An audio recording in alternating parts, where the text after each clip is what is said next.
você já sabe o que é a criatividade e algumas formas de ser usada, a gente vai falar um pouco como isso acontece, como que a criatividade, as ideias surgem e como que a gente coloca isso em prática. Geralmente, a ideia principal, uma grande ideia, ela não surge de repente.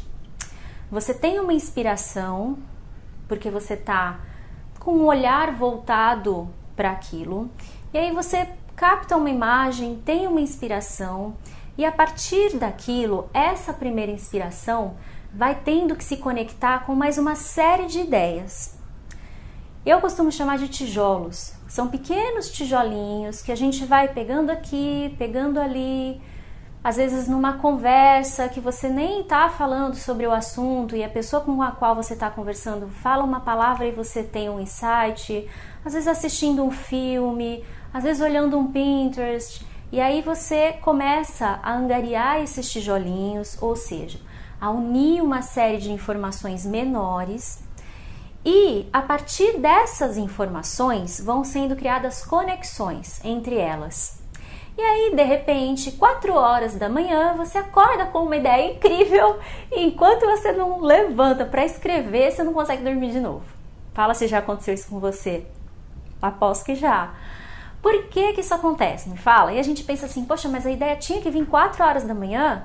Tinha que ser na hora que eu tô tomando banho? Tinha que ser num momento assim que não tem nada a ver, eu não tô pensando naquilo e aí vem uma baita de uma ideia? Por que que isso acontece? A gente é feito de consciente, né, e de inconsciente. Isso é ciência. 5% do que você sabe e do que você está entendendo que eu tô falando agora, você está entendendo com o seu consciente. Você está ouvindo e está armazenando no seu consciente. 5%. E os outros 95%? Os outros 95% estão no seu inconsciente, tá? Você vai acessar o seu inconsciente quando você entra num estado de relaxamento, de meditação, ou quando você dorme, ou sabe aqueles momentos assim que a gente começa a olhar para o nada assim, fica olhando para o nada, assim, ó. E aí você olha para a pessoa e fala assim, a pessoa está viajando, né? Então, esses momentos de viagem, você está entrando em contato com ele.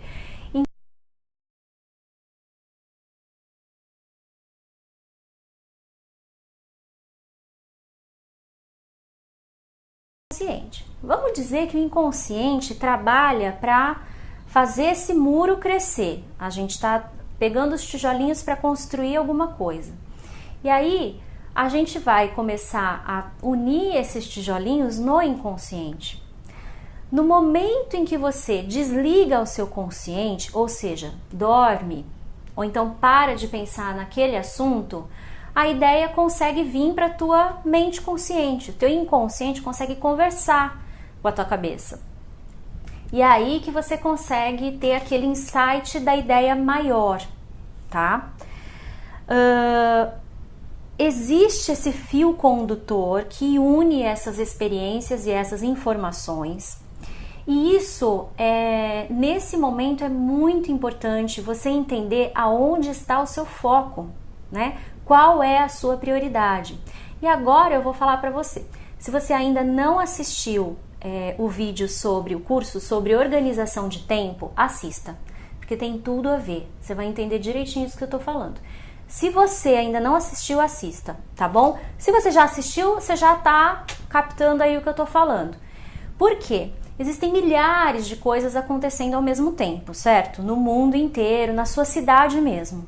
Você tem consciência de algumas poucas coisas. Você tem consciência que você está aqui me ouvindo, me vendo agora. Você tem consciência de que daqui a pouco você vai ter que fazer alguma outra coisa.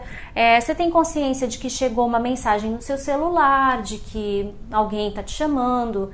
Mas aonde está o seu foco? Porque você não consegue prestar atenção em milhares de coisas ao mesmo tempo. Você escolhe no que você vai prestar atenção. Então, o seu foco é muito importante. No que a tua cabeça está prestando atenção? No jornal com a notícia horrível de que está tudo péssimo no mundo? ou nos sites, no próprio Facebook, nos programas, nos filmes que mostram pra gente que tem muita gente fazendo coisa boa e ajudando as pessoas e se desenvolvendo, tá? Eu digo isso também no curso de organização de tempo e eu acho interessante falar aqui de novo. Os seus pensamentos geram as suas ações, né? As suas ações acabam se tornando hábitos. A partir do momento que você faz muito uma coisa, ela vira automática. Quando ela virou automática, ela virou um hábito. E esses hábitos é o que vão fazer a sua realidade, tá? É o que vão dizer onde está o seu foco. Então, é uma parte muito importante. A gente tem 3 fases, eu e as minhas 3 fases, né? Na criatividade também, a gente pode dizer que a gente tem uma fase que é a da inspiração, quando você tem aquela primeira ideia, quando você resolve, escolhe focar em alguma coisa específica. A gente tem a segunda fase, que é a fase da construção, onde eu vou angariar cada vez mais informações para construir a minha ideia principal, tá? Eu vou fazer o planejamento, vou fazer as análises, vou estar focado, vou fazer pesquisas, né? E a gente tem a terceira parte, que é a parte aí sim da ação, de colocar em prática, de fazer o negócio acontecer, de realizar, tá? E aí sim, quando você consegue tudo isso, você pode dizer que você é uma pessoa criativa, que você tem ideia e cria aquilo na tua realidade, tá? Bom, então a gente vai agora passar na próxima aula para algumas coisas que acabam bloqueando um pouco esse processo dessas 3 fases, inspiração, construção e concretização, tá? Eu vou explicar por que isso acontece, esse bloqueio acontece, e vou passar uns exercícios para você entender direitinho como que isso tudo funciona, tá bom? Vamos para a próxima aula.